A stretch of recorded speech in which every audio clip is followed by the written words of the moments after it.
Oftentimes we think in order to become a better person, to live a happier life, we need to add something. We need to add a new routine. We need to add a new health trick. We need to buy something that we had our eyes on. But I think a lot of times it's actually the opposite. Especially nowadays, I think oftentimes we should get rid of something, declutter something, focus on the things that are actually important and quitting all the unimportant stuff.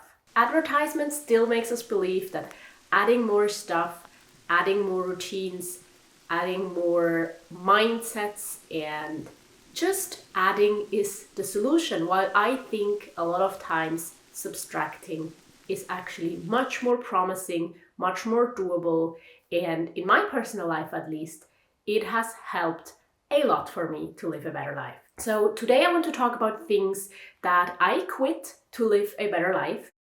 I do want to say that I've made one video about 10 really items or categories of things that I decluttered to live a happier and better life, and I want to link it up here for you to check it out.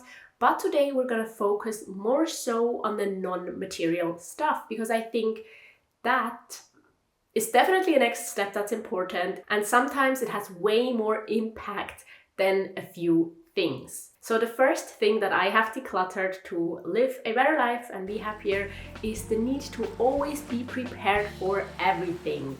And this is still somewhat related to stuff, because when we talk about minimalism, there's often these what if things.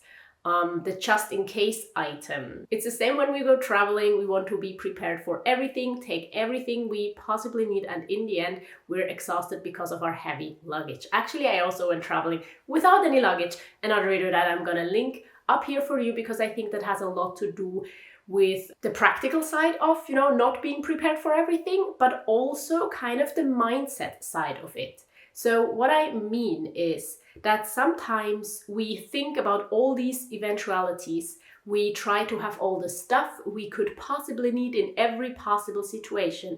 We try to have a plan B for our life, a plan C for our life, a plan D for our life.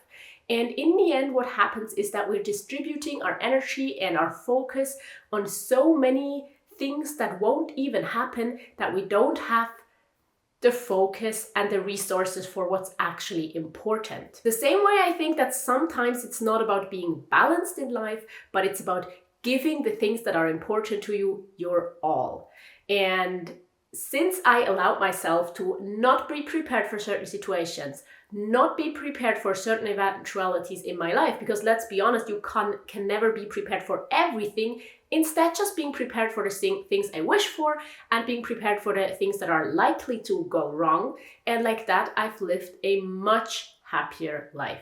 So let's go on to number 2. And that is one that I struggled with for a long time. And it's, I gave up studying as long as I can. So growing up, I always thought that if I'm intelligent enough, then I should study as long as I can. And so I went to school and made it possible to, go study. I don't know how it is in different countries, but in Switzerland and in Germany definitely as well, you have to go to certain schools to be able to actually go to university or study at all. And then I studied for a bachelor's degree, and in my mind I thought that I really need to also study for a master's degree and even further if I was able to. But I realized that studying just does really not make me happy right now. Don't get me wrong, I love to learn, and I do think that a school system and a certain regulated way of education does make sense. But for me, it just turned out that it was so stressful. It did not make me happy in any way, and therefore I allowed myself to just have a bachelor's degree. Also, in social work, what I studied, there's not really a need to study beyond that, or it oftentimes doesn't even make sense. But it was really hard for me because it felt like making myself less intelligent than I am, which is of course absolutely not true, because I'm still the same person. And also my success and my happiness is not determined by the degree I have. And with all of that, I also realized that the whole IQ intelligent thing, I think, is really flawed, and we should not give it that much credit to decide over our lives. So maybe sometimes focus on contentment and fulfillment in life more so than proving society that you're super intelligent. Thing number 3 that I quit to live a better life is a little bit related to that, I think, maybe. And it's I stopped valuing money over time. Now, I think this is just something that we do in our society that's told to us, educated to us, that money is really important and money can buy you everything. Money can buy you time, money can buy you happiness, money can make your life easier. And that's certainly true for a certain extent. Yes, if you don't have any money, it's really difficult. And you have many more privileges and possibilities if you have more money. But then also there are so many people that value money so much more than time, that they do have enough money, but instead are stressed, burnt out, do not have any time for what's important to them. Now, I'm aware that some people cannot really value time over money because they need all their time to earn enough money to just survive. But I'm talking for the people that can do like a little bit about this. And this was also certainly true when I decided to be a full-time creator. I did not put my monetary success and the numbers above my mental health, above my happiness. Therefore, I did not work 80 hours a week because I could have. Of course I could have. You can always work more. But I made sure that I have a balanced life, that I can enjoy life, that I can actually have the benefits that this job is giving me.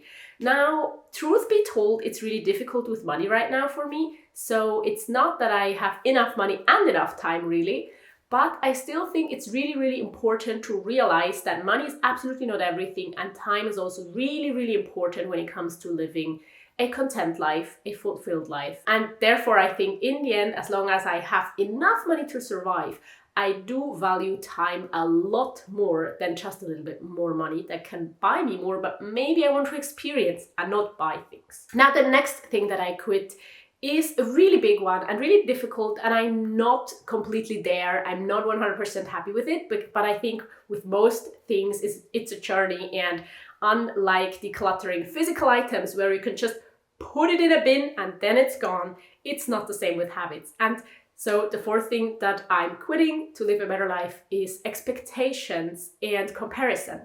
So why? I think a certain amount of expectations and a certain amount of comparison can be beneficial if you compare yourself to your younger self, or if you compare yourself to someone that's really relevant in a positive and non-judgy way, then that can really help, and then that can put stuff into perspective. And the same goes for expecting certain things. It maybe makes you less anxious, and it maybe sorts the world and makes it easier to see certain things. But I think a lot of times it goes overboard. So a lot of times when we have these high expectations and compare ourselves to other people, and I think it's similar. Please tell me if you don't agree with me. So do you think that expectations and comparing yourself is similar feeling, similar outcome, similar thing to do, or do you think it's something completely different? I think expecting too much or having expectations that are very specific can really ruin your life. Wait, so I'm editing the video and I need to clarify something. Of course, it's absolutely okay and I think necessary to have certain expectations to how you want to be treated, for example, by other people. Kind of in the direction of boundaries. But what I'm talking about here is just very specific things that you think need to happen. I do remember as a child, I oftentimes had this picture in my mind of how a location would look, where we would go on vacation or something like that, how a day would go, how the future would play out. And I also know that I was very, very disappointed a few times when it didn't turn out that way.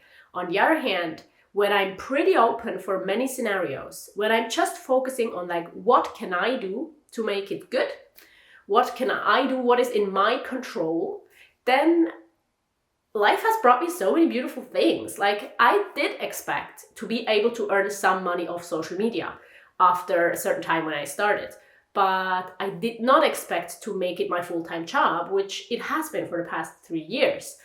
But I also did not expect it to feed me for the rest of my life. And the same goes not only for your job, but also for, I don't know, having children, having a relationship, living somewhere, going on vacation somewhere, buying something new. Like, managing my expectations has made my life so much better. And I don't think like I'm pessimistic now.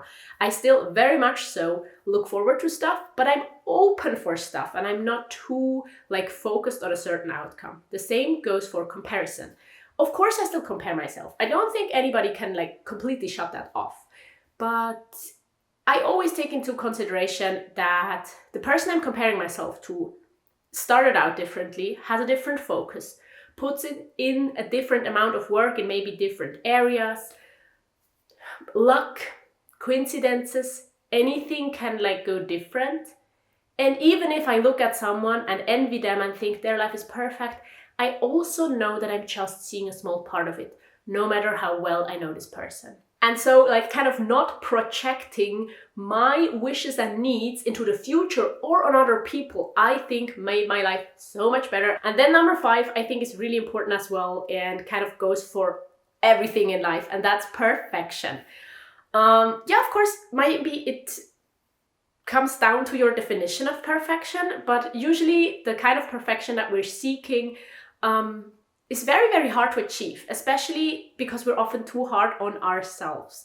I've talked about like having a perfect minimalist wardrobe and how this wish for perfection really ruined it for me, because I put in so many thoughts, so much time, I decluttered things that I kind of regretted later just because I had this goal of a perfect minimalist wardrobe that's absolutely not possible. The same I think goes for every project you finish, every single video I put out. It's not perfect. And if I want it to be perfect, then I'm never going to publish it. And so I try to live my life accepting that stuff is just 70%, sometimes 80% if I'm lucky. And sometimes if it's something that I really can't do or that I'm just learning, it's just 50%. And that's okay. That makes my life a lot less stressful, a lot more enjoyable. And I think it can be just used for everything in life. Being good enough, doing stuff good enough instead of perfect, and getting stuff done instead of trying to get it perfect and never actually being done with it. In general, I do want to say that these things, of course, can be relevant to you or not, because your life is definitely different than mine, because we are different people. I also think that we are just always learning, so we're never completely done and we're never completely perfect when it comes to living a minimalist life, living a happy life. But on the other side of this perfection thing, I think it's always good enough. And if we can see perfection in that, then of course, yeah, then everything is perfect.